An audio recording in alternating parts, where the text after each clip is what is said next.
excited that you're here. I'm excited to be here. I've never been on this show. Oh, I know. Well, we know, and we're very excited, and we've been talking about it all day. So anyway, hello and welcome to the show. Hello. How is 2024 treating you? Good? Better than 2023. There you go. Yeah, and everything go from there. So far, so good. Yeah, I love that. So I hear this I want to talk about first. Yes. Because I just got into fantasy football this season. Okay. You're into it, right? Yeah, I am. Do you have a group text with the people that you're in the league with? Yes, I do. Is it not so much fun? You're not one of them, are you? No, I'm saying I love it. That's so fun. Yes, and the memes and all that sort of stuff. It's a lot of fun. And all of ours are over 60 ladies. You find out, oh, I love that. Yeah. So you find, I mean, I've always just watched the Cowboys growing up, but like I find myself now loving other teams just because of players, because they've been on my team. Yeah, because now you learn about them. So, for example, I had Ferguson, who was the tight end in Dallas. One of the only people that showed up at our playoff game. Yes.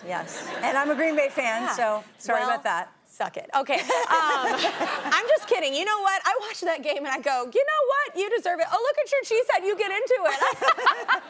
Oh, yeah. That's me. With a Super Bowl ring. Oh, my God. My friend has, look, Alex is emptying the dishwasher. Yes. And as one does. And I got my face painted at a children's birthday party. Yes. For the big game. But my friend does have a genuine, real Super Bowl ring, so she let me wear it for that picture. Why does your friend, what is she, what? Her brother-in-law, whatever. Something there. Something That's happened. cool. Yeah. I would just want to wear it for a minute. I know, Yeah. huh? Well, any Cowboy fan would. Sorry. Anyway. Sorry. That was sad. It might happen in my lifetime. Anyway, moving on to happy things. So you love costumes as well, right? Yes, like I not like like I know you get dressed up for work, but like fun costumes outside of work. This is what I like. Me and too. I think maybe that's the one part of acting that I think I was sort of destined for, because I do love the dressing up thing, but more like Halloween costumey. Me too. I don't even want to go to a party unless it's themed. Yes. Because it's like, why? We're just showing up to hang out. Yeah. We do that all the time. I figured out now, people are like, oh, what are you for Halloween? But I realized the really fun thing is to have all of your costumes on at once. And that way you're like multiple characters, but all at once. You're like and Joey you can and interpret Friends. that. I like that. I like that. What's your favorite costume ever you've ever done? Papa Smurf was pretty awesome. Yeah. You guys probably don't know Papa Smurf. Yeah, but I he know was Papa blue Smurf. And he had a big beard. Yeah. But it was the full rubber, too. And I had friends of mine, I think I was young, and they pretended they were my parents because I'm pretty short. Yeah. And then I kind of toddled over to people's doors and acted like I didn't, couldn't walk well and all that stuff. And I like that they one, had too. their arms around each other going like, oh, it's our daughter. I love a group costume. Yes. Like a themed thing. Yes, I'm very into that. So wait, when did your kids like find out who you are? Because that can be a little. Okay, good. Late. Okay. Late. I don't think they knew. I brought my older one. I brought him to set once. I was pregnant. I brought him to set once, and he was 3. And I gave him a little. I thought you meant. I was like, well, there's no choice. You're pregnant. Okay. I was like, wait. Yeah, because I have to. The other one, yes. So I gave him a little plastic tool belt and stuff so he could look at the set, and the set was kind of like in process. And then for years he thought I was in construction. Wow. He thought I made buildings. And then when I disabused him of that notion, he was very disappointed. Oh. Yeah. But then you were just, Jodie Foster killing it. Okay. Oh, and he's the one that's the actor now, so that's the funny part. Oh, wow. So I always find that intimidating. So when a parent is so massively successful, does he feel that at all? Or is it because you kind of kept him out of it, he doesn't feel that? Yeah, I think I kept him out of it so he doesn't really feel that. And maybe because I do different things than he would ever do, then maybe he doesn't have the comparison thing. Plus, he's very good at comedy. I feel like you would be good at comedy because you're good at the drama. And I think anybody that can really nail dramatic roles has to have comedic timing. Yes, but I get bored. Okay. So after about 2 weeks, I get bored with having to be up. Yeah. And it's hard. It's much harder than drama. Comedy. Oh, yeah. I am up, like, all the time. My energy is opposite of you. I am like, yeah. Yes. That was a look at the new Nexus True Detective Night Country.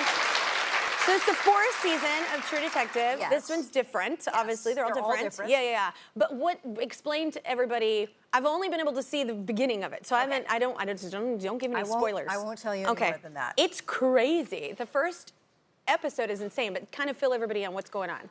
Yes, well, I guess the summary is there are these missing scientists that are working in an Arctic science station, and Chief Danvers, my character, who's nobody likes, who's awful.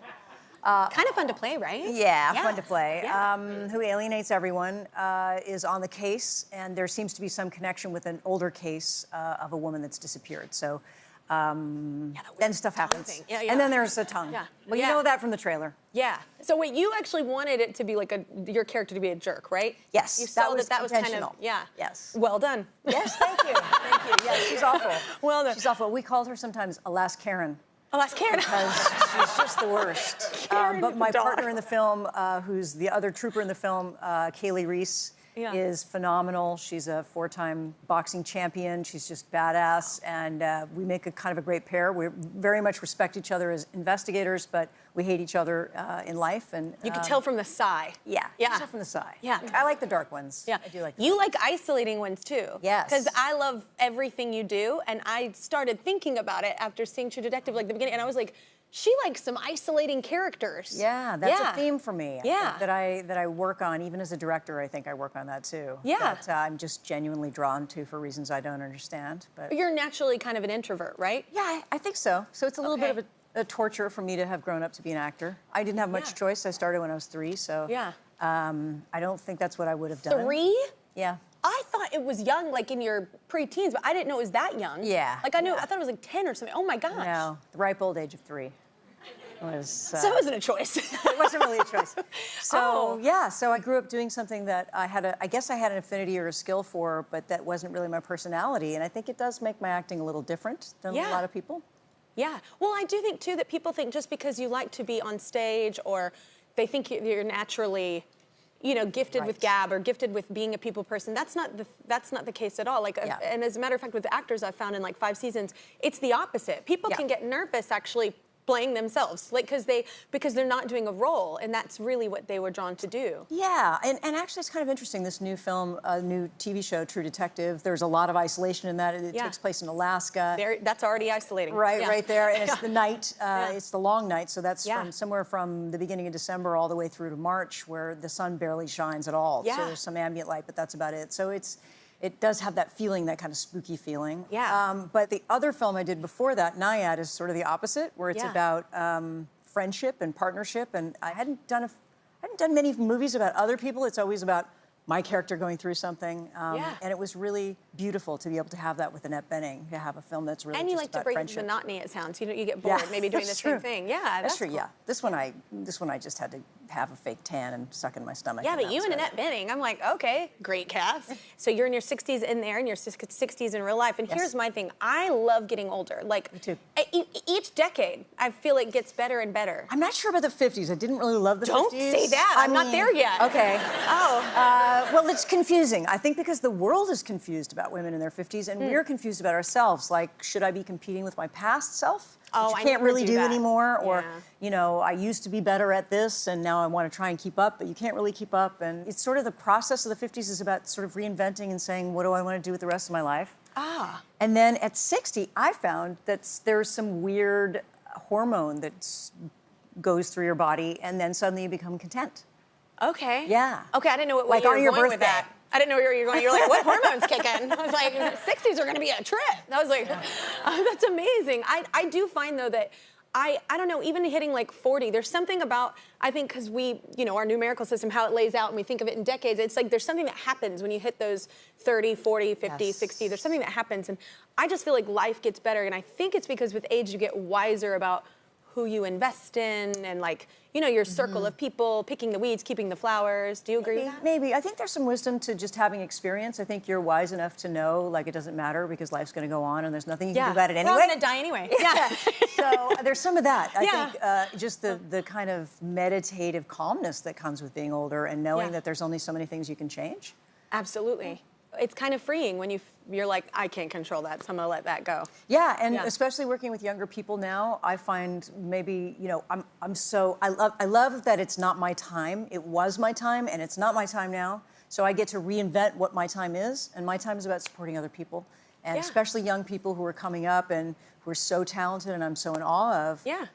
But I get to teach them to like just relax. Yeah. Because that's all I really have to give is just when they're like, so tell me, do you have any advice? I'm like, relax. As we mentioned, though, Jodie has had countless iconic roles, from Taxi Driver to Panic Room, as well as being an amazing director, because you want to do all the things and conquer them. That's incredible. But we wanted to go behind the scenes of some of those films throughout her career. These are actually some of Jodie Foster's superlatives. That's what we're calling this. Here we go. Okay. Yeah, you're welcome. We've never done this before. So we're going to start with the character that you, I don't know, you feel like is most like you. Ellie Arroway in Contact. Yeah, I think so. Contact. She's probably the most like me. Yeah.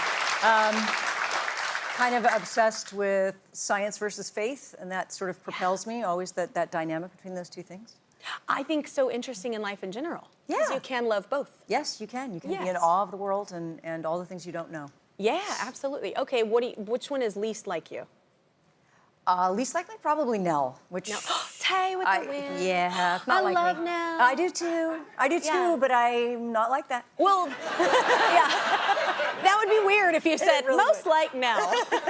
Yeah, I love that movie. Yeah, I do too. My boys have never watched it because they make so much fun of me for that film. What? They do lots of imitations of me, and they fly around the room, and I was like, okay, you're never seeing that movie. Wait, no, but here's what I love about that character too, because it kind of presents who we would be without all the chaos and the noise. Like, you know what I'm saying? Like, at a basic level, like a fundamental level of like humanity. Yeah, and we have assumptions about who that would be. We think that there's Yeah. some idealized version about the person who is solitary. We think that Nell is solitary, that she's a wild child. And then we find out through the course of the movie that she's never been alone a day in her life, right? Yeah. She had a twin that was just like her. Yeah. And in some ways, she carries that twin with her because she can't be alone. So, Yeah. Once again, Yeah. solitary aloneness. Yeah. You like it. It all goes back to that. So wait, so what's the character that's hardest to let go? Because sometimes you'll play such intense character, you actors, and you have to go home. How do you release that, you know? The brave one was hard to say goodbye to. I think because I liked the clothes. And there was something about carrying a gun in my pocket, I don't know, that was so powerful. And I knew that's what the character was feeling as well. There was it was like she became somebody new because she had power.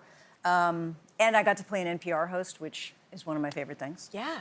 So what's the character you want back, like you would love to play again? That I'd love to play again and do again and again? Yeah. Probably this one. Probably True Detective. Yeah. And it's never going to happen. It turns out there's really only the one scene, Yeah, it's an anthology series, so next time you'll get a bunch of other people. Yeah. In different But parts of that's America. cool, though, because I love that. It's kind of fun to play a jerk, but then you're rooting for the jerk. Yeah, and you come Simon to Cowell understand. has nailed this. He really has. You come to understand Lame. why she is the way she is, and then you see through her partnership with with Trooper Navarro, played by Kaylee Reese, that she would die for her. You know, that these two have each other's back, even though they can't stand each other, and there's something kind of beautiful about that. Yeah. About the chaos of that. I love that. Yeah. What's like the most quoted line for you when fans come up? Oh. You know, would you like some fava beans and a nice Chianti? Yeah. Yes. That should And be that's one. not even, you have to live with that, and that's not even your line. It's not even my line, damn it, Yeah. but I do love it. I Yeah. mean, I do love that movie, so I'm always happy when somebody approaches me with that. It just kind of means that it's seeped into them somehow. Do they just walk up to you and say that? Okay. Yep. Yeah. Or usually in a restaurant, of course. Do you know, oh my God. Yeah. And they all think they're the first ones to be brilliant? Yep. Okay. That's funny, though, because the main thing in my life that I had no part of, and that's Which Steve is? Carell yelling my name. Right. Yeah, that's okay. my main thing. I will go places and people will go, Kelly Clarkson. I'm like, it wasn't me, but thank you. Yeah. Yeah, I had no part in that. I'm not talented in that means at all, but thank you. What was like the most intimidating? You've worked with so many great people. Who's the most intimidating co-star? Oh, that one is a hard one. But usually from when I was really little. So some icons, like what we talked about, Lucille Ball was really scary. Yeah. Yeah, I'm trying to think of who else. Can you guys think of anybody? Ball was scary? She was scary. Cool, She had okay. a really deep voice, and She did, She was that very tall, long legs, and she had bright orange hair when I saw her, and she didn't seem like she liked kids very much. Okay. Yeah. Yeah, I mean, but it was always the older actors. They scared me a little bit. Yeah. I had one older actor that had to slap me in a scene, and I was probably 11 or 12 or something, and I didn't think I was allowed to complain, but she just like hauled off and smacked me in the face like really hard every time. And on take 10, I was just like, well, it's called acting. Don't you think you could maybe pretend that you got hit that hard? Also my problem, because I didn't know I was allowed to say no. But that's what's good about this new generation, right? They really know that they're allowed to say no. We didn't. Because I feel like there's pretend then. Yeah, that just seems like abuse, really. Yes. Yeah. Good news is I'm okay. Yeah, I'm I know. 60. I know. But like at some point you want to look up and go, fucking act. You don't have to, like it's in the title. I'm an actor. It's like, you don't have to really hit me every time. That would, like I just got a sense of heat in my chest. I would not have handled that well. Even as a child. Yeah, well, there's a lot of adventure that comes, and it's not all easy. You know, I was mauled by a lion when I was, I think, 8 or 9 years old. What? Yeah, there's that. Were you? I was. Why? I was with a lion who was lovely, but you know, it's a wild animal, and he came around, he picked me up in his mouth, shook me a bunch of times, and then all the crew members ran in the opposite direction with their equipment. And I was. And did it help you? No. And I was looking sideways like this, and I thought, earthquake. Like it didn't occur to me what was happening. Yeah. So that's insane. Your life is insane. Okay. So I don't really know how to move on from that, but I'm gonna do it. So movie, right? Like a lion. Like I'm nowhere to go. Yeah. Come to think of it, that's probably my scariest co-star. Yeah. And let's talk about this. Not one grown adult was like, let me help this person.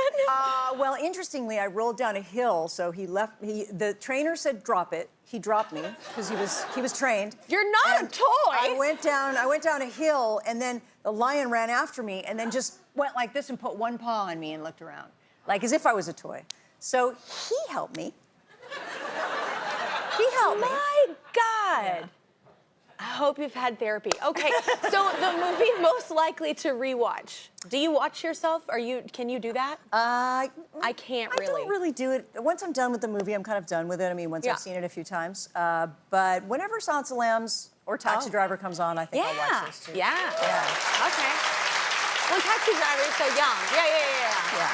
But that's a great film. Taxi Driver, a great American classic. Yeah. Important film for the 70s. Yeah. Yeah, I feel very blessed. Look at Baby De Niro. It's like, baby, right? Yeah. So what's the film that made you believe in yourself? Like the one, I mean, I have like an album that I'm like, ooh, I feel like I'm talented. I did something, you know? Probably my first directing film, Little Man Tate. Oh. You know. Yeah. And it was your directing role that made you. That's cool. But yeah, you asked, it's something that I've always wanted to do, always wanted to direct, and didn't know if I had the mettle to do it. And then I realized that it's an extension of what I already do, so storytelling. So that was a good experience. Yeah, that's incredible. Oh, well, everybody give it up for Jodie Foster. True Detective, 9 countries on Max. It's incredible. You got to check it out.